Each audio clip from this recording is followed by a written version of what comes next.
Oh, this is one I had to read the synopsis of to remember what even happens. Holy fuck, is this way too similar to the slightly later by any other name?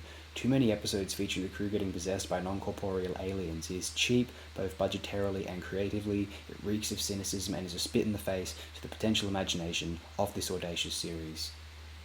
Even Next Gen dabbled in this nonsense with that episode Power Play. These are shit episodes, there's no need to pretend they're not.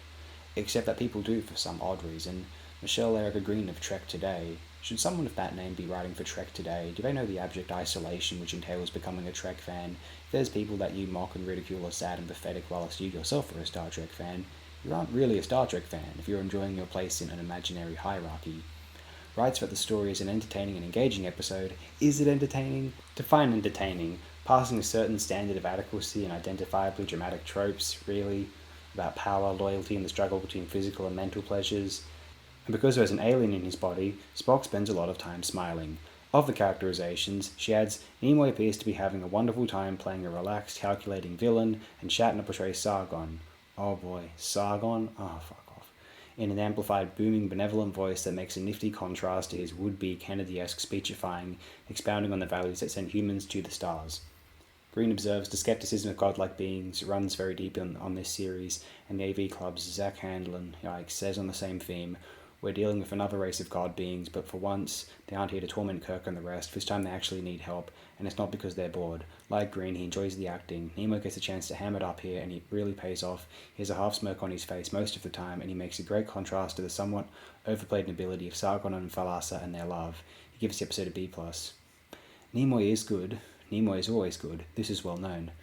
Melissa N. Hayes Garrica, excuse me if I'm mispronouncing your name, I'm afraid, of the University of Maryland founded a nearly classic TOS plot with godlike aliens, beings made only of energy, promises of advanced technology, and the realization that godlike powers are absolutely corrupting. She argued, though, that a big and frustrating plot hole is Sargon's dismissal of the idea that Starfleet might build them android bodies.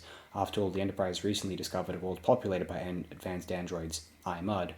In fact, those androids would make anyone a body that they could transfer their mind into. We don't know for sure that those bodies have senses, but it's hard to imagine a human wanting to transfer into one for the purposes of immortality if they were limited in that way. These android bodies seem perfectly suited to Sargon's people, and it's annoying that the lack of series continuity kept it from being mentioned. Eugene Myers ranked this as a superior example of several body swap/alien possession episodes of the series in terms of acting. Shatner has a nuanced performance, walking jerkily as though unaccustomed to legs after eons of out of body, while Nimoy, of course, clearly enjoyed the opportunity to stretch his acting and facial muscles, protect playing out of character, to smirk, smile, and scheme his way through his scenes. He rated the episode Warp 6 on a scale of 1 to 6. Jeez, not negative, Myers. Why is so much discourse on Trek, including mine, obviously so bloody bad? Oh well, moving on. This one, next one will be fun. Won't it? In its own bizarre mode.